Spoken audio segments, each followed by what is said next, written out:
커피의 도시 미국 오레건주 포틀랜드. 이곳은 수많은 커피 메이커들이 치열하게 경쟁하며 자신만의 색깔을 만들어가는 도시입니다. 하지만 오늘 우리는 조금 특별한 이야기를 가진 브랜드를 만났습니다. 포르투갈어로 우리 가족이라는 뜻을 가진 브랜드, 바로 노사 파밀리의 커피입니다. 오늘의 주인공 창립자 아우구스토 카네이로입니다. 그는 브라질 미나스 제라이스 지역 1890년대부터 커피를 재배해온 유서 깊은 커피 가문에서 태어났습니다.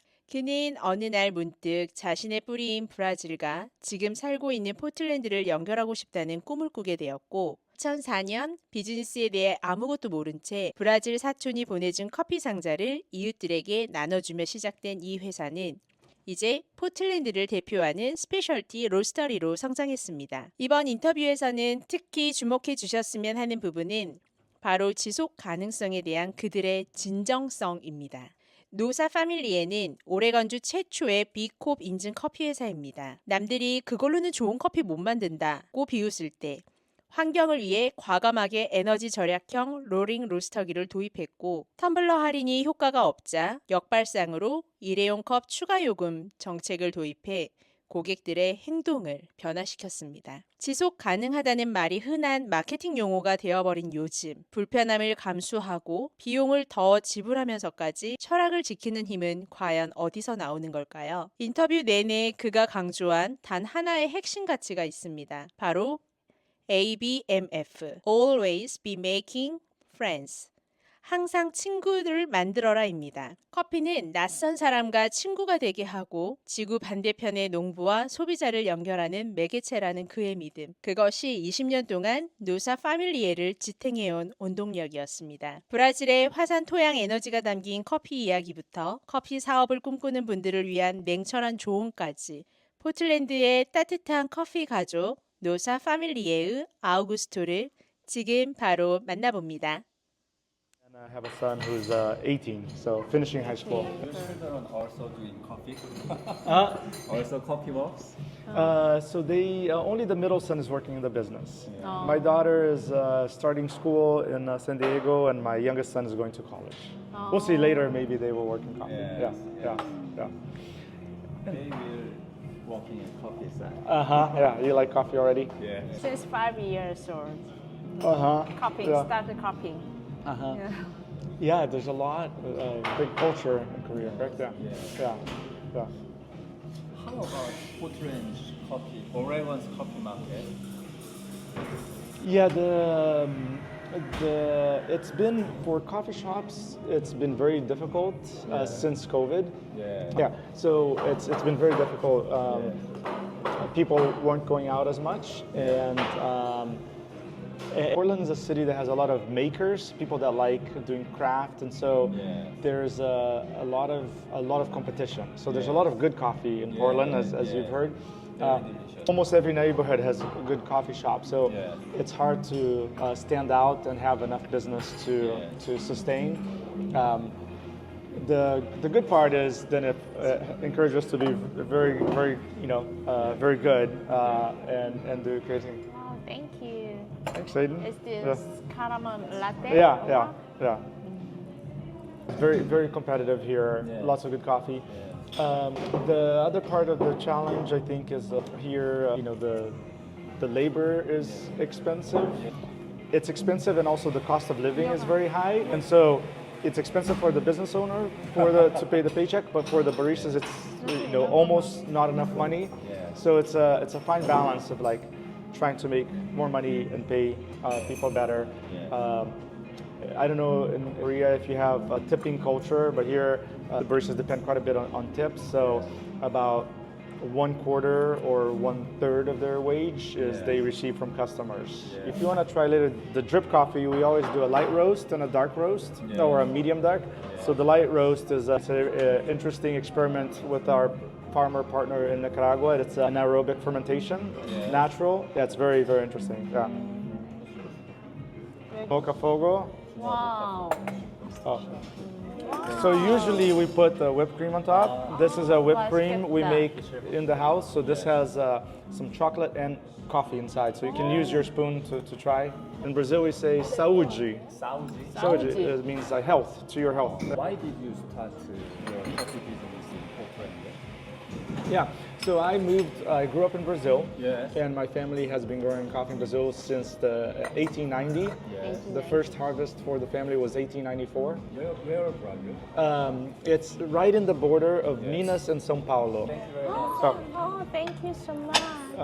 Thank you. Thank you. This is a Brazilian pastry. It's savory, so it's and it's made with tapioca starch. So here in the U.S., a lot of people are not eating gluten, but this is naturally a gluten-free pastry. So there's cheese and dairy and eggs. It's usually really hot, but I'll let you try later. But yeah. So I grew up in Brazil. Yes. I wanted to come to the United States to go to college. Yeah. I got a little bit of a tennis scholarship to play. Not. But I was able to get here. I got accepted to University of Portland. Yes. And then after I graduated, I studied mechanical engineering. And then after the third year, I realized I didn't like it, and I was not very good at it. And so when you're not doing something that you don't really like, you're not very good at it. And I wanted to go visit my family more often. In college, I met my wife here, and so we got married. But I really love Brazil and love my family, so I wanted to go back. And so I started thinking what I could do that would help me bridge the gap. And then also, my cousin in Brazil started an export company, and he also started a roasting company. So I was talking to him when I was visiting, and he gave me a box of coffee to bring to Portland. This was early 2004. So Stumptown already existed. I think 98 they started. So they're already like really capturing the Portland spirit. And I just realized people really wanted to know where the product came from. So here farmers markets are really big. I think consumers here really wanted authentic products. And so I brought this box of coffee. I didn't know anything about business because I started engineering. And I started giving some away to my neighbors and friends, and people started loving it. And so I'm also very lucky that my family in Brazil, we are in a beautiful area for coffee. So my family won the Cup of Excellence in 2004. And for many years, my cousins have placed in the top 10 of the Cup of Excellence. So not only do I have a direct connection, but it's also very good coffee. And so I started coffee to run away from engineering. So in the beginning, I liked coffee, but I was not a coffee nerd. I didn't understand very much about coffee. It was mostly because my family did coffee. So sometimes I tell people, if my family had a cacao farm, I would be selling chocolate, right? So it was more about the family. And then once I got into it, I started learning more and more and getting more passionate about coffee itself. What inspired you to establish Nossa Familia, and what were the biggest challenges during the early stages? So in the beginning, I didn't have very much of a plan. In the beginning, it was like, I'm going to call my cousin and I'm going to figure out how to import coffee. And I didn't know anything about business. So I didn't say I'm going to have a roastery, a cafe. I didn't know anything about coffee industry. But I knew my family had really good coffee, and my cousin already had the roastery. So I said, let's bring the coffee in bags and we'll sell it to my family and to friends, and then we'll start taking it to cafes. So the biggest challenge in the beginning is I didn't know anything about business.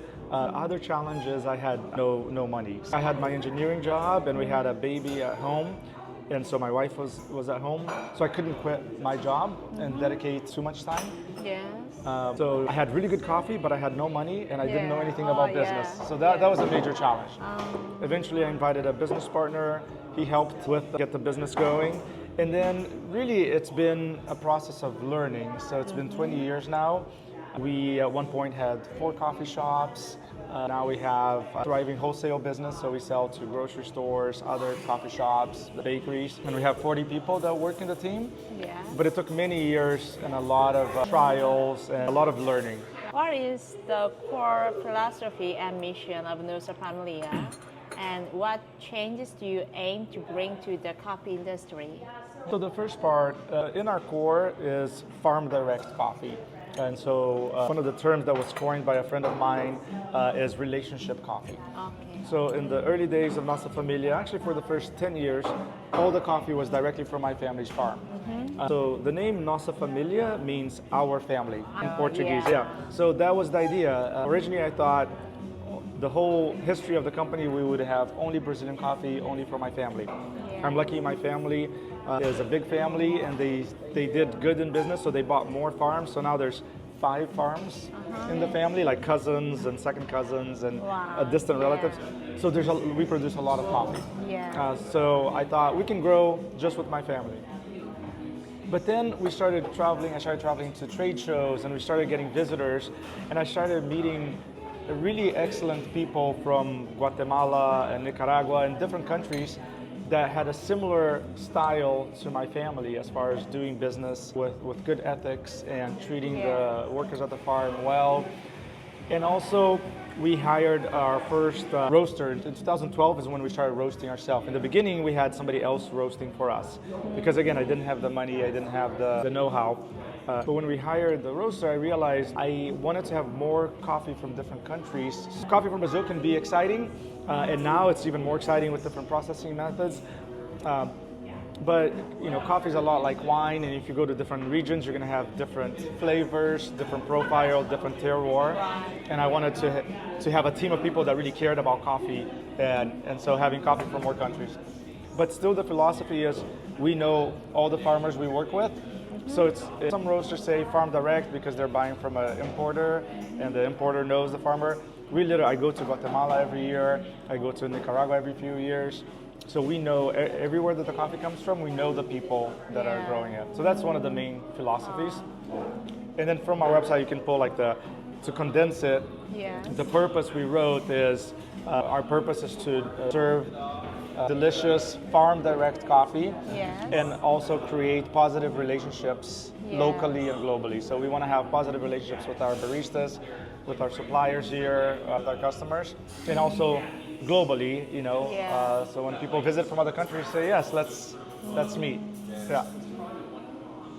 And then what I hope to bring to the coffee industry, the reality is I don't have an ambition to change the coffee industry.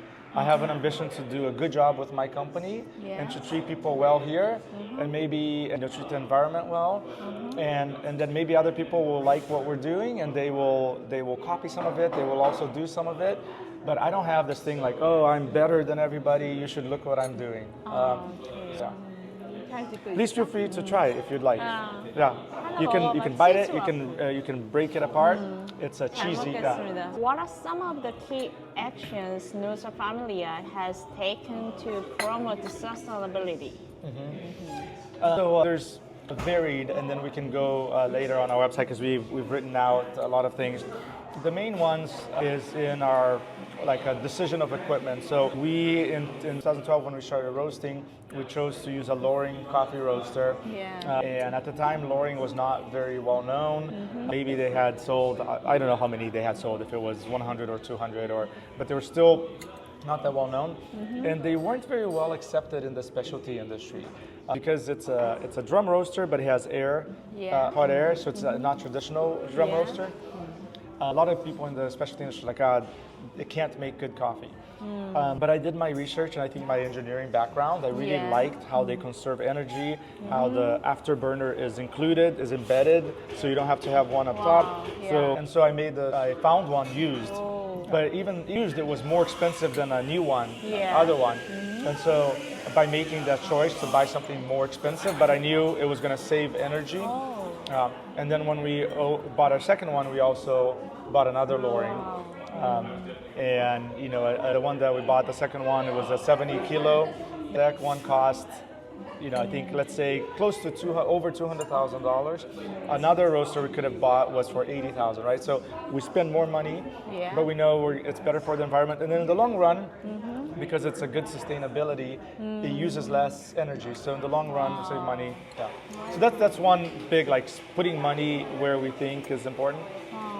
Then the other things here in the cafe, we try to encourage people to have for here cups. Yeah. In the U.S., there's a culture of everybody getting to-go cups and drinking in a rush and Yeah, to-go. And so other coffee shops and even Starbucks had done a thing like if you bring your own cup that's reusable, we give you a 25-cent discount. So everybody was doing that, but it wasn't really working. And so me and my director of marketing, we read a book, and there's a book called Nudge, and it talked about how little things can have a big effect. And so we decided to charge. If you want a to-go cup, we charge you more, 25 cents. And so humans have, it's called a loss aversion. Saving 25 cents, nobody really pays attention because it's only 25 cents. But if I say, you have to pay me more, even though it's 25 cents, people are like, oh, wait, I have to pay you more? Like, okay, give me a for here cup. Or, oh, I will bring my cup. Or on the corner, we have like a library of cups. I know. So, yeah, the little library. So we took a risk because Portland is so competitive. We didn't know if people were going to come here and be like, oh, you suck, you want to charge more money for coffee, I'm going to go over there, or people were going to write bad things about us. So it was a risk, but it was very well adopted, and a lot of people are like, oh, I have my cup in my car. Okay, I'll have for here. So by doing that, we've been able to change behavior in our shops. And then also we were afraid that people were going to accuse me as the business owner, oh, you just want to make more money. So the money we charge, about half of it goes to pay for the to-go cup. The other half we put towards sustainability projects. Yeah. So like and we're raising anywhere from $4,000 to $5,000 a year. And so like we changed the lighting in the warehouse for more sustainable lighting. Those are some examples.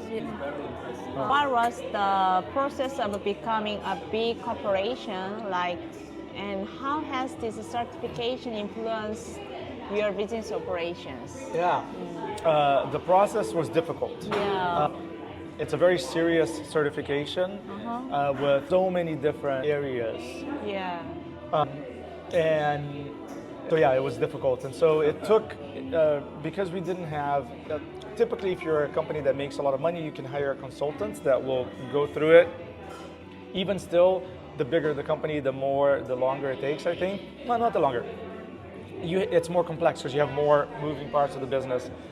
So we had one dedicated employee that once per week she would spend, it was at the same time we were getting our organic certification. So she was working on organic certification and B Corp certification. So the process, it just takes somebody who likes sustainability, who cares about sustainability and doing good, and also is a detailed person. Because I care about sustainability and treating people well, but I quit engineering because I don't like to be doing the details. So like you have to there's like over 200 questions. Each of them have 4 or 5 sub-questions and options. And so it requires a lot of writing down processes. So the good part of it is it forced us to codify, to write a lot of things down and to make decisions about policies. And then it helped us, because we were doing so many separate things, like some donations, some sustainability, it helped us just say we are a B Corp and here's a list of things we do. It helps simplify it in some ways, simplify the message. Yeah. How many B Corp coffee companies do you know? I don't know. My guess now between 15 and 20, maybe more. In Oregon, we were the first one, and I think we probably were one of the first 10 in the United States. Now in Oregon, there's I think at least 3 of us. There's like Stumptown became a B Corp, and then which other one? There's a smaller one called Trailhead Coffee. There is no B Corp company in Korea. Yeah? There is. What do you think are the most critical challenges the coffee industry needs to address to ensure sustainable production and consumption? That's a very macro, difficult one. Well, I think now we're in this period. We're in this period now where coffee prices are very high, right? And so now is a good period for farmers because I think in the whole chain of coffee, I think the coffee farmer is the hardest job because you can't predict the price, you can't predict the weather, you can't predict your costs because fertilizers go up and down. And then you can't predict the currency exchange, like the dollar to the Brazilian real or to Right, the yeah. Guatemala quetzal. So there's so many variables. I think it's very difficult being a coffee farmer. So what we do as a company is we have been buying from the same farmer from Nicaragua since 2013. From the same farmers from Guatemala. So again, we were not looking at the coffee commodity price. We were looking at their costs and how much they need to produce high quality coffee. Yeah. And so now, this year is the first year the relationship is tested because we have been paying 2, 3, sometimes 4 times more than the C market, right? And so now that the C market is high, are they going to say, okay, now you need to pay way higher? So what we're finding is most of them are saying, we understand the price is really high. And I told them, I understand the prices can go up a little bit. And so they're increasing the price just a little bit. So not in the same proportion. And also because there's a potential shortage, they're saying some people are offering, I wanting to buy all our coffee. We say, no, we always sell to Nossa Familia. So I think, so every year when we buy coffee, we are loyal to the farmers, and I think it's mutual and it's helpful. So as we grow, I would like to add African coffees and then maybe a Colombian coffee, but I don't want to say, okay, I'm going to now buy half of a container from Colombia, so I'm not going to buy as much from Guatemala. I would rather, I'm going to buy the same amount from Guatemala and every year grow a little bit. And then as we grow, we add other countries so we can be a reliable partner. So I think one of the challenges is with the coffee going up and down so much, I think now I imagine a lot of people are going to plant a lot of coffee because price is so high. And then the supply is going to go up and then price is going to come down. And so I don't think it's helpful to the farmer or to the roaster to have this up and down. I think if there can be a price that's fair for everybody and everybody can make money, I think that's the best way forward. And then, a lot of people in the US, I think especially is the holdout country that doesn't believe in climate change. But the coffee prices now, it's mostly caused by climate change because there's 2 years of frost in Brazil, so production went down. And then now there's been 2 years of less rain.